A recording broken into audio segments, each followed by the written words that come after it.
I am pleased to support the Syria Initiative in this effort to take 16 days to bring attention to sexual and gender-based violence, not only in Syria, but also in the U.S. and other countries.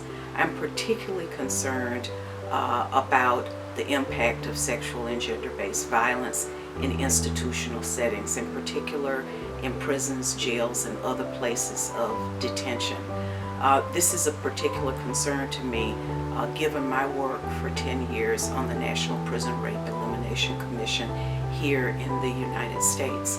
One of the things that we certainly found in that work was that the prevalence of sexual and gender-based violence was much wider than we knew, and also that it went deeper than we were aware of, that it affected not only the prisoners who were sexually abused and victimized, but it also affected their families.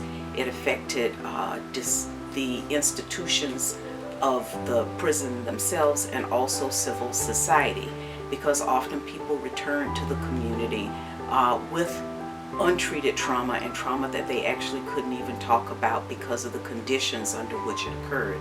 I think it's also important to talk about, when we talk about sexual and gender-based violence, we're not just talking about violence against women, but we're talking about violence against men as well.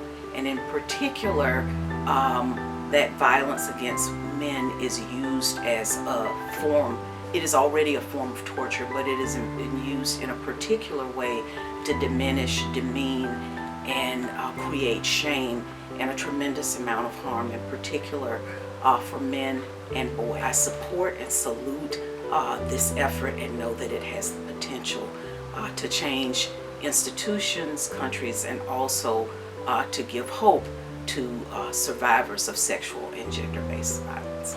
Together with my colleagues on the advisory board of the Syria Initiative, I join and congratulate advocates in Syria on their efforts to raise awareness about sexual and gender-based violence during these 16 days of activism. Gender-based violence is used as a tactic to terrorize civilian populations during the conflict in Syria, as well as in other conflicts all over the world. In war as well as in peace, sexual violence is an attempt to silence victims, to keep them from speaking out, to keep them from exercising their rights, to keep them from fighting for themselves, for their families, and for peace. Perpetrators try to claim that victims should be stigmatized, that they should be shamed because of what has happened to them. But the only people who should be stigmatized and shamed are the perpetrators themselves.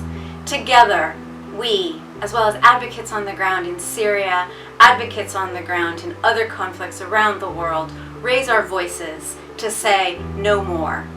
No more victims, no more stigma, and no more shame. For the past year, I've been working with the Syrian Initiative, creating online trainings to help support Syrian attorneys and legal activists to help their documentation with SGBV violations. I just want to reiterate our support for all those on the ground and express our commitment to the 16 days of Syrian activism against sexual and gender-based violence. As an office, we truly hope that this brings about change and peace to the Syrian people. I have been working with an extraordinary group of Syrian activists over the last year to implement activities to combat SGBV and support survivors and affected communities through a locally driven, victim-centered approach. We are working toward achieving lasting and meaningful change, and it is truly a privilege to be a part of this effort. I would like to express my support for the 16 days of Syrian activism against SGBV. I wanted to show my support for the 16 days of Syrian activism against sexual and gender-based violence. I've been working with Syrians for about 2 years now. I've entered their homes, I've shared meals with them, I've heard their stories, and I'm aware that they've been deprived of justice for many, many years. When governments fail, it's up to the people to show their support for victims. It's clear that the Syrian government has not only failed to provide justice to victims, but it has actively perpetrated injustices against its own people. These 16 days may not bring justice, but it's a strong message to say to victims that we acknowledge your suffering and we stand behind you. The Washington College of Law International Human Rights Law Clinic represents asylum seekers from around the world and collaborates with human rights non-governmental organizations to advance the human rights of marginalized communities in the U.S. and abroad. Some of our clients have fled persecution based on sexual and gender-based violence from which their government is unwilling or unable to protect them.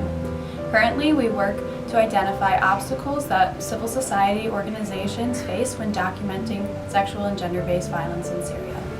By identifying these obstacles, our hope is to recommend solutions to the international community so that it can hold perpetrators accountable and ensure justice for survivors of sexual and gender-based violence in Syria. Documentation is key to achieve justice. Justice can prevent sexual and gender-based violence and advance the human rights of marginalized communities in Syria. We support the Syrian Initiative's campaign for 16 days of activism against sexual and gender-based violence in Syria.